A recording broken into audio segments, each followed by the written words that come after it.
नमस्कार, opinion post में आपका स्वागत है। मोदी सरकार चीन को एक बड़ा झटका देने की योजना बना रही है। यूएन में चीन हमेशा से पाकिस्तान का साथ देता आया है, यहां तक कि वो पाकिस्तान में फल फूल रहे आतंकी संगठनों के साथ भी खड़ा नजर आता है।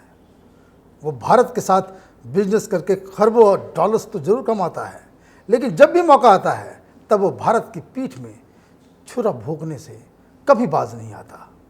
370 के मामले में वो दुनिया का अकेला देश है जो पाकिस्तान की मदद कर रहा है, और यही वजह है कि मोदी सरकार ने एक ऐसा फैसला लिया है जिससे चीन को 440 वोल्ट का करंट लगने वाला है। दरअसल भारत में जल्द ही 5G नेटवर्क शुरू करने की तैयारी हो रही है और बताया जा रहा है कि चीन के बाद भारत दुनिया का सबसे बड़ा 5G मार्केट बनने जा रहा है, और यही वजह है कि दुनिया भर की टेलीकॉम कंपनियां इस बाजार में घुसने को बेताब है। ऐसे में चीन की कंपनी हुआवे भारत में 5G नेटवर्क की परीक्षण की इजाज़त चाहती है, लेकिन मोदी सरकार हुआवे को 5G के ट्रायल से बाहर रखने की योजना बना रही है। इसकी वजह यह है कि भारत लगातार चीन से गुजारिश करता रहा है कि वो पाकिस्तान के आतंकियों का साथ देना छोड़ दे, जिसे चीन अब तक ठुकराता आया है। और दूसरी वजह है कि अगर 5G तकनीक का नियंत्रण भारत में हुआवे कंपनी को मिला तो चीन के पास इतनी शक्ति आ जाएगी कि वो कभी भी भारत के सारी गतिविधियों को ठप कर सकता है। देश के हर नागरिक की पसंद नापसंद की सटीक जानकारी हासिल करके वो देश की इकॉनमी को भी तबाह कर सकता है, और यही एक खतरा है। हुआवे कंपनी का एक काला चेहरा भी है, जिसकी वजह से दुनिया के कई देशों ने इस पर बैन लगाया है। इसी साल मई में अमेरिका ने हुआवे की सुरक्षा के लिए खतरा बताते हुए उस पर बैन लगा दिया। यूएस डिपार्टमेंट ऑफ जस्टिस ने अपने फैसले में बताया कि हुआवे ईरान में स्काईकॉम के नाम से ऑपरेट कर रहा था, जो अमेरिका के कानून का उल्लंघन है। इतना ही नहीं, कुछ ही दिन पहले अमेरिका के कॉमर्स डिपार्टमेंट ने हुआवे के 46 एफिलिएट कंपनी को बैन की लिस्ट में जोड़ा है। यही वजह है कि चीन को लगता है कि कहीं अमेरिका की तरह भारत भी हुआवे पर रोक न लगा दे। और ये मामला इतना गंभीर हुआ कि चीन में जो भारत के राजदूत हैं उन्हें बुलाया गया, उन्हें चेतावनी दी गई कि अगर हुआवे पर रोक लगाई जाती है तो चीन में जो भारतीय कंपनी काम कर रही है तो उस पर भी बैन लगाया जा सकता है। तो ये मसला जो है डिप्लोमेटिक स्तर पे भी काफ़ी जो है वो गंभीर होता चला जा रहा है। हुआवे के काले कारनामों की लिस्ट बड़ी लंबी है। कुछ दिन पहले हुआवे पर यह आरोप लगा कि हुआवे के एम्प्लॉई युगांडा और जाम्बिया में विपक्ष के नेताओं की जासूसी कर रहे थे और उनकी खुफिया जानकारी सरकार को सप्लाई कर रहे थे। ये लोग सोशल मीडिया पर सरकार का विरोध करने वाले लोगों के अकाउंट की जानकारी चुराकर सरकार को देते, मतलब वहाँ पे वो सरकार के साथ मिलकर अपोजिशन का जो है वो उसकी जासूसी में लगे हुए थे। ये खुलासा वॉल स्ट्रीट जर्नल के इन्वेस्टिगेशन से हुआ। कुछ दिन पहले एबीपी न्यूज़ पर भी ऐसी खबर दिखाई गई थी, जिसमें यह दावा किया गया कि 5G तकनीक का नियंत्रण अगर भारत में हुआवे कंपनी को मिलता है तो चीन भारत में सब कुछ नियंत्रित करके सारी चीज़ों को ठप कर सकता है। देश के हर नागरिक की पसंद नापसंद की सटीक जानकारी हासिल करके वो भारत के बाज़ार पे पूरा कंट्रोल कर सकता है। कहने का मतलब ये है कि हुआवे कंपनी अगर 5G के मार्केट में अगर घुस जाती है और चीन उसके ज़रिए जासूसी कराने लगता है तो भारत के पूरे सिस्टम को जो वो आउट ऑफ कंट्रोल कर सकता है। लेकिन अच्छी बात क्या है कि देश में फ़िलहाल एक ऐसी सरकार है जिस पर कई मुद्दों पे उनसे सवाल किया जा सकता है, उनकी कमियां निकाली जा सकती है। लेकिन जहाँ तक देश की सुरक्षा का सवाल है तो प्रधानमंत्री के जो धूर विरोधी भी हैं वो भी यही कहेंगे कि मोदी सब कुछ तो कर सकते हैं, लेकिन देश की सुरक्षा के साथ कभी कॉम्प्रोमाइज़ नहीं कर सकते हैं। यही वजह है कि इन खबरों के आने के बाद मोदी सरकार ने इस चीनी कंपनी पे जो है पूरी तरीके से उन्होंने जो है नज़र बनाना शुरू किया। लेकिन सरकारी दफ्तरों में वही पुराने लोग, घूस, भ्रष्टाचार, उस तरह के लोग जो हर वक्त जो दिखने को तैयार रहते हैं, इस मामले में भी बहुत सारे ऐसे लोग छिपे हुए हैं जो हुआवे कंपनी की तरफ से बैटिंग कर रहे हैं, और सरकार ने इन लोगों को चिन्हित भी कर लिया है। और हुआवे की जो बेसिकली जो बताया जा रहा है, जो रिपोर्ट है कि कई अधिकारियों और डिप्लोमेट्स को जो है चीनियों ने जो है वो खरीद रखा है। वो हर चीज़ में चाइनीज़ प्रोडक्ट का जो है वो तारीफ करते हैं।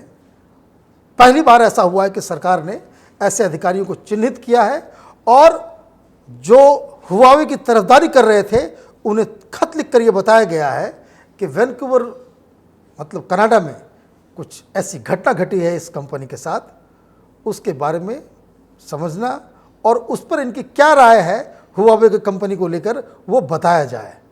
अब ये जानना जरूरी है कि वहाँ क्या हुआ। वहाँ ये हुआ कि अमेरिका की सरकार ने कनाडा की सरकार को हुआवे के सीएफओ को वापस लेने, इसको कहते हैं एक्स्ट्राडाइट करने के लिए एक उन्होंने एप्लीकेशन दी।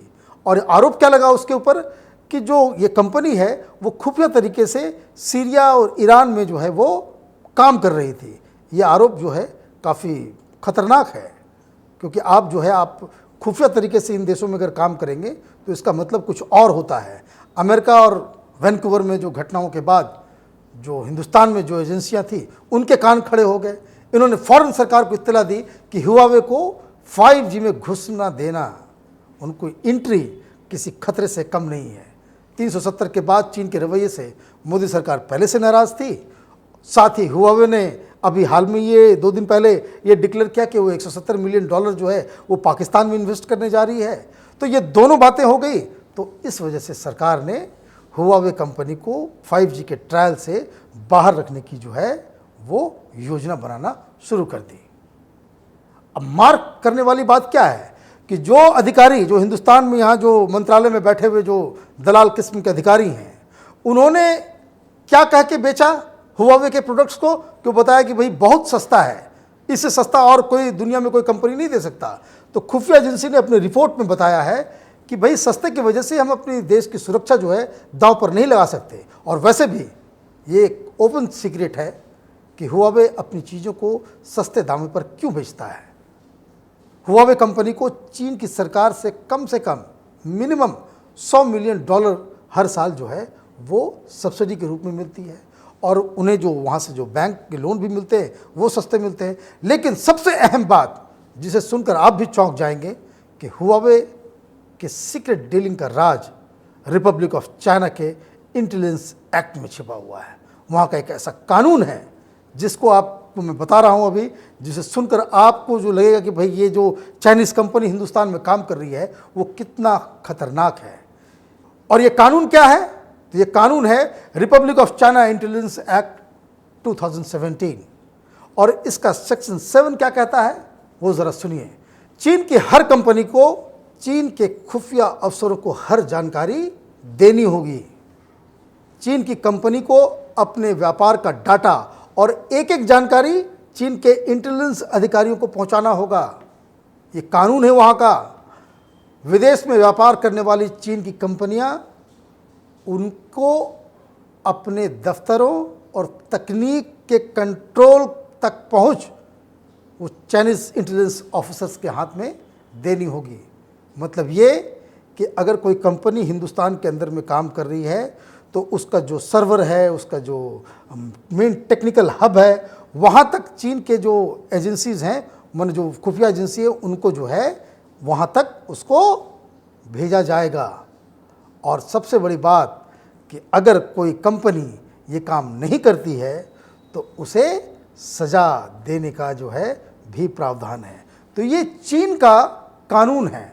मतलब ये कि अगर चीन की कोई कंपनी हिंदुस्तान में काम कर रही है तो वो बेसिकली एक चाइनीज़ जो इंटेलिजेंस ऑर्गेनाइजेशंस हैं उसकी सब्सिडियरी बन गई।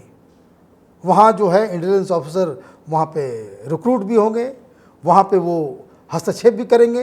कोई भी डाटा सीक्रेट नहीं रहेगा, क्योंकि अगर वो ऐसा करती है तो चीन में इस कंपनी को जो है वहाँ पे सज़ा मिल जाएगी। और यही इस कानून की वजह से अमेरिका और ऑस्ट्रेलिया ने अपने देश में इस कंपनी को पर बैन लगा दिया।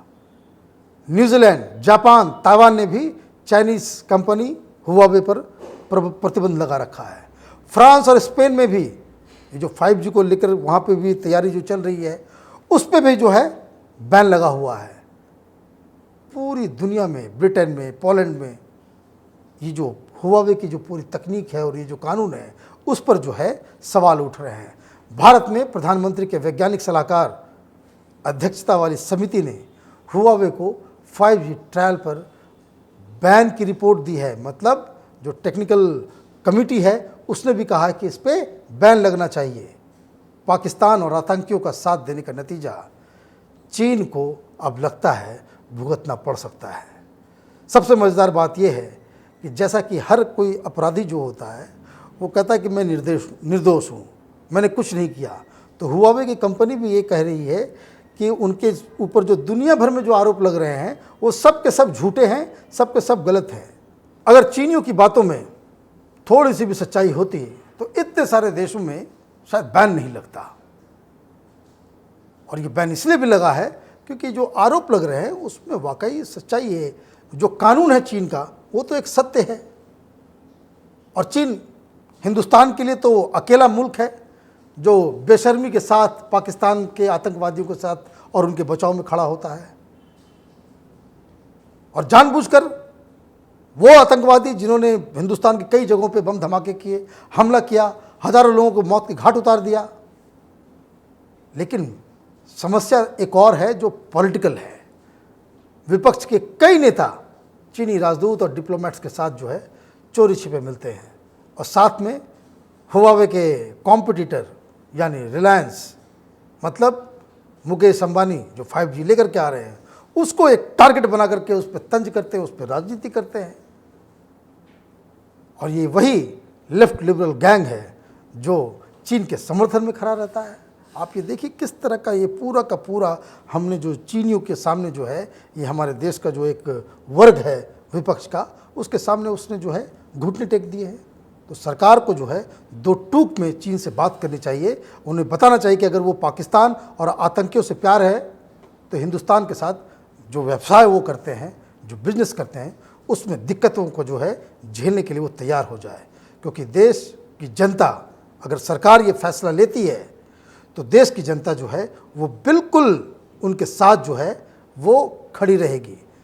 चाहिए लोगों को दिक्कत उठाना पड़ जाए या कुछ भी करना पड़ जाए, अगर सरकार इस तरह के फैसले को लेती है तो उसको जो है जन समर्थन मिलेगा। मैं एक बात और बता दूं कि चाइनीज़ चीज़ों को लेकर लोग अब उबने लग गए हैं। अगर देश में कोई फिर से कोई अन्ना हजारे जैसे व्यक्ति जो है सामने आ जाएं और चीनियों के खिलाफ आंदोलन कर दें कि भाई वो उन सामानों को इस्तेमाल नहीं करना चाहिए, तो मुझे लगता है कि देश के अंदर में एक बड़ा आंदोलन शुरू हो सकता है। इससे आपको समझ में आना चाहिए कि चीन को लेकर के लोगों के बीच में कितनी नाराज़गी है, वो कितना गुस्सा है। और हमारे राहुल गांधी जी वो छुप छुप के जो है चीन के राजदूत से मिलते हैं। पता नहीं क्या डीलिंग्स करते होंगे, क्या बातचीत करते होंगे। ये खबर अभी इसकी शुरुआत हुई है, इसका रेमिफिकेशन होगा। एक तरफ अमेरिका और चीन के बीच में जो है बिजनेस वॉर चल रहा है, अलग अलग घोषणाएं हो रही हैं, और हिंदुस्तान भी जो है इस खेल में जो है अब सामने आने वाला है। और ये खेल किसी के कहने पे नहीं, बल्कि ये हमारे सुरक्षा का सवाल है। और हमारी जो दुनिया भर में जो अभी जो हम कश्मीर को लेकर के अपनी बात को पहुंचाना चाह रहे हैं, उसका भी सवाल है। तो देखते रहिए ओपिनियन पोस्ट इंटरनेट टीवी। हमारे वीडियोस को लाइक कीजिए, शेयर कीजिए और हमारे चैनल को सब्सक्राइब कीजिए, और हमारे बेल आइकन को जो दबाना बिल्कुल नहीं भूलिए, क्योंकि इसके ज़रिए आपको लगातार जो है हमारे जो अपडेट्स हैं और जो वीडियोस हैं आप तक फ़ौरन पहुंचेंगे। धन्यवाद।